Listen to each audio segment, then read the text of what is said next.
Chapter 8. As I stride toward the elevator, I fling my bow to one side and my quiver to the other.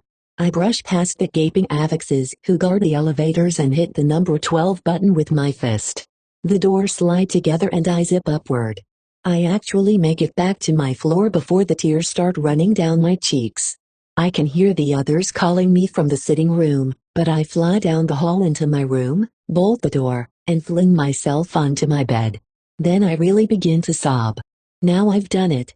Now I've ruined everything. If I'd stood even a ghost of chance, it vanished when I sent that arrow flying at the Gamimekers. What will they do to me now? Arrest me? Execute me? Cut my tongue and turn me into an Avex so I can wait on the future tributes of Panem? What was I thinking, shooting at the Gamimekers? Of course, I wasn't. I was shooting at that apple because I was so angry at being ignored.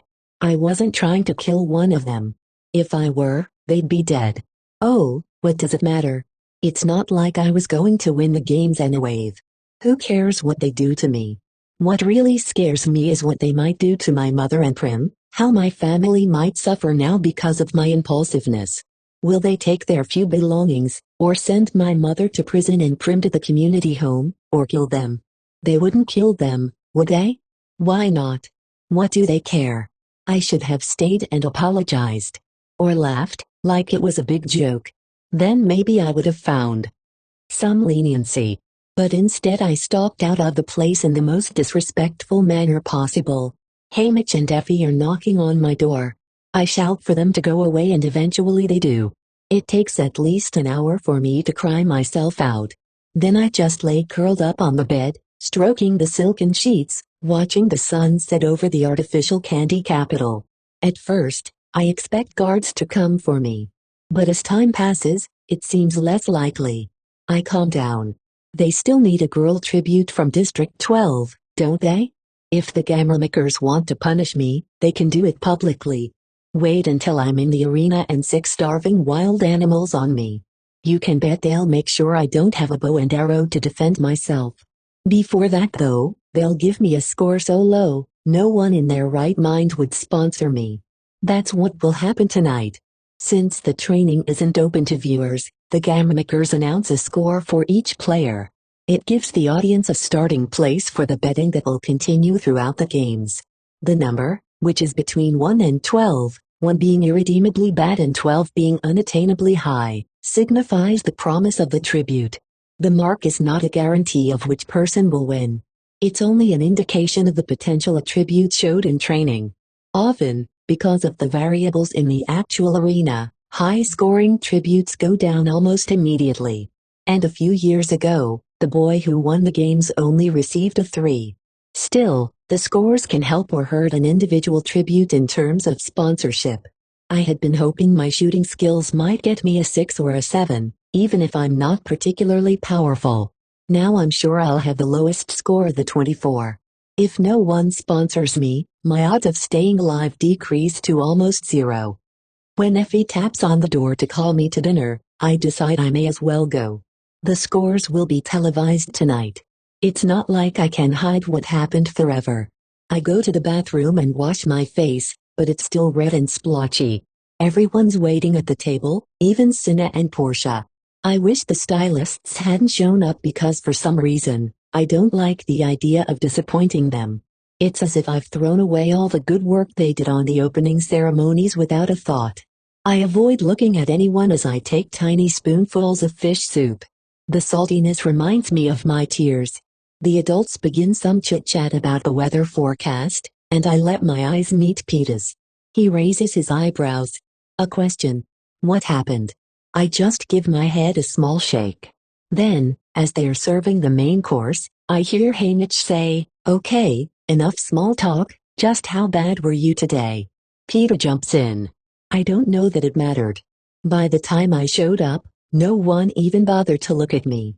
They were singing some kind of drinking song, I think. So, I threw around some heavy objects until they told me I could go. That makes me feel a bit better. It's not like Peeta attacked the Gamimekers, but at least he was provoked, too. "And you, sweetheart," says Haymitch. Somehow Haymitch calling me sweetheart ticks me off enough that I'm at least able to speak. I shot an arrow at the Gammamakers. Everyone stops eating. You what? The horror in Effie's voice confirms my worst suspicions. I shot an arrow at them. Not exactly at them. In their direction. It's like PETA said, I was shooting and they were ignoring me and I iced. I just lost MV head, so I shot an apple out of their stupid roast pig's mouth. I say defiantly. And what did they say? Says Cinna carefully. Nothing. Or I don't know. I walked out after that, I say. Without being dismissed. Gasps Effie. I dismissed myself, I said. I remember how I promised Prim that I really would try to win and I feel like a ton of coal has dropped on me. Well, that's that, says Haymitch. Then he butters a roll. Do you think they'll arrest me? I ask. Doubt it. Be a pain to replace you at this stage, says Haymitch. What about my family? I say. Will they punish them? Don't think so. Wouldn't make much sense. See, they'd have to reveal what happened in the training center for it to have any worthwhile effect on the population. People would need to know what you did. But they can't since it's secret, so it'd be a waste of effort, says Haymitch. More likely they'll make your life hell in the arena. Well, they've already promised to do that to us anyway, says PETA. Very true, says Haymitch. And I realize the impossible has happened. They have actually cheered me up. Haymitch picks up a pork chop with his fingers, which makes Effie frown, and dunks it in his wine. He rips off a hunk of meat and starts to chuckle. What were their faces like? I can feel the edges of my mouth tilting up. Shocked. Terrified. Ridiculous, some of them. An image pops into my mind. One man tripped backward into a bowl of punch. Haymitch guffaws and we all start laughing except Effie, although even she is suppressing a smile. Well, it serves them right. It's their job to pay attention to you. And just because you come from District 12 is no excuse to ignore you. Then her eyes dart around as if she said something totally outrageous. I'm sorry, but that's what I think, she says to no one in particular. I'll get a very bad score, I say. Scores only matter if they're very good, no one pays much attention to the bad or mediocre ones. For all they know, you could be hiding your talents to get a low score on purpose. People use that strategy. Said Portia. I hope that's how people interpret the 4 I'll probably get, says PETA. If that really is anything less impressive than watching a person pick up a heavy ball and throw it a couple of yards. One almost landed on my foot. I grin at him and realize that I'm starving. I cut off a piece of pork, dunk it in mashed potatoes, and start eating. It's okay. My family is safe. And if they are safe, no real harm has been done. After dinner, we go to sitting room to watch the scores announced on television. First they show a photo of the tribute, then flash their score below it. The career tributes naturally get in the 8 to 10 range. Most of the other players average a 5. Surprisingly, Little Rue comes up with a 7. I don't know what she showed the judges, but she's so tiny it must have been impressive. District 12 comes up last, as usual. PETA pulls an 8, so at least a couple of the Gammamakers must have been watching him. I dig my fingernails into my palms as my face comes up, expecting the worst. Then they're flashing the number 11 on the screen. 11. Effie Trinket lets out a squeal, and everybody is slapping me on the back and cheering and congratulating me. But it doesn't seem real. There must be a mistake. How could that happen? I ask Haymitch. Guess they liked your temper, he says. They've got a show to put on. They need some players with some heat. Katniss, the girl who is on fire, says Cinna and gives me a hug. Oh, wait until you see your interview dress. More flames. I ask. Of a sort, he says mischievously. PETA and I congratulate each other, another awkward moment. We've both done well, but what does that mean for the other? I escape to my room as quickly as possible and burrow down under the covers. The stress of the day, particularly the crying, has worn me out. I drift off, reprieved, relieved, and with the number 11 still flashing behind my eyelids. At dawn, I lie in bed for a while, watching the sun come up on a beautiful morning. It's Sunday. A day off at home. I wonder if Gail is in the woods yet. Usually we devote all of Sunday to stocking up for the week. Rising early, hunting and gathering, then trading at the hob. I think of Gail without me. Both of us can hunt alone, but we're better as a pair. Particularly if we're trying for bigger game. But also in the littler things, having a partner lighten the load, could even make the arduous task of filling my family's table enjoyable. I had been struggling along on my own for about 6 months when I first ran into Gail in the woods. It was a Sunday in October, the air cool and pungent with dying things. I'd spent the morning competing with the squirrels for nuts and the slightly warmer afternoon wading in shallow ponds harvesting cadmus. The only meat I'd shot was a squirrel that had practically run over my toes in its quest for acorns, but the animals would still be afoot when the snow buried my other food sources. Having strayed farther afield than usual, I was hurrying back home, lugging my burlap sacks when I came across a dead rabbit. It was hanging by its neck in a thin wire a foot above my head. About 15 yards away was another. I recognized the twitch-up snares because my father had used them. When the prey is caught, it's yanked into the air out of the reach of other hungry animals. I'd been trying to use snares all summer with no success, so I couldn't help dropping my sacks to examine this one. My fingers were just on the wire above one of the rabbits when a voice rang out. "That's dangerous." I jumped back several feet as Gail materialized from behind a tree. He must have been watching me the whole time. He was only 14, but he cleared 6 feet and was as good as an adult to me. I'd seen him around the seam and at school. And one other time. He'd lost his father in the same blast that killed mine. In January, I'd stood by while he received his Medal of Valor in the Justice Building, another oldest child with no father. I remembered his 2 little brothers clutching his mother, a woman whose swollen belly announced she was just days away from giving birth. "What's your name?" he said, coming over and disengaging the rabbit from the snare. He had another 3 hanging from his belt. "Katniss," I said, barely audible. "Well, catnip, stealing's punishable by death, or hadn't you heard?" he said. "Katniss," I said louder. And I wasn't stealing it. I just wanted to look at Vor's snare. Mine never catch anything. He scowled at me, not convinced. "So where'd you get the squirrel?" I shot it. I pulled my bow off my shoulder. I was still using the small version my father had made me, but I'd been practicing with a full-size one when I could.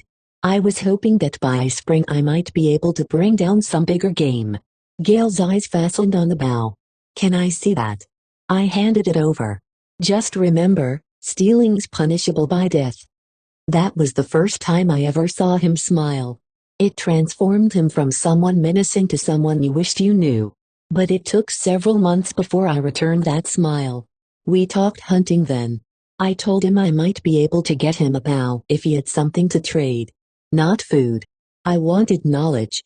I wanted to set my own snares that caught a belt of fat rabbits in one day. He agreed something might be worked out. As the seasons went by, we grudgingly began to share our knowledge, our weapons, our secret places that were thick with wild plums or turkeys. He taught me snares and fishing. I showed him what plants to eat and eventually gave him one of our precious bows. And then one day, without either of us saying it, we became a team. Dividing the work and the spoils. Making sure that both our families had food.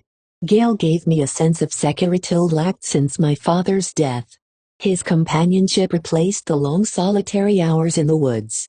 I became a much better hunter when I didn't have to look over my shoulder constantly, when someone was watching my back. But he turned into so much more than a hunting partner. He became my confidant, someone with whom I could share thoughts I could never voice inside the fence. In exchange, he trusted me with his. Being out in the woods with Gail, sometimes I was actually happy. I call him my friend, but in the last year it seemed too casual a word for what Gail is to me. A pang of longing shoots through my chest. If only he was with me now. But, of course, I don't want that. I don't want him in the arena where he'd be dead in a few days. I just miss him. And I hate being so alone. Does he miss me? He must. I think of the 11 flashing under my name last night. I know exactly what he'd say to me. "Well, there's some room for improvement there." And then he'd give me a smile and I'd return it without hesitating now. I can't help comparing what I have with Gail to what I'm pretending to have with Peeta. How I never question Gail's motives while I do nothing but doubt the latter's. It's not a fair comparison really. Gail and I were thrown together by a mutual need to survive. Peeta and I know the other's survival means our own death. How do you sidestep that? Effie's knocking at the door, reminding me there's another big day ahead. Tomorrow night will be our televised interviews. I guess the whole team will have their hands full readying us for that. I get up and take a quick shower, being a bit more careful about the buttons I hit, and head down to the dining room. Peeta, Effie, and Haymitch are huddled around the table talking in hushed voices. That seems odd, but hunger wins out over curiosity, and I load up my plate with breakfast before I join them. The stew's made with tender chunks of lamb and dried plums today. Perfect on the bed of wild rice. I've shoveled about halfway through the mound when I realize no one's talking. I take a big gulp of orange juice and wipe my mouth. So, what's going on? You're coaching us on interviews today, right? That's right, says Haymitch. You don't have to wait until I'm done. I can listen and cat at the same time, I say. Well, there's been a change of plans. About our current approach, says Haymitch. What's that? I ask. I'm not sure what our current approach is. Trying to appear mediocre in front of the other tributes is the last bit of strategy I remember. Haymitch shrugs. Peeta has asked to be coached separately. Subscribe for more.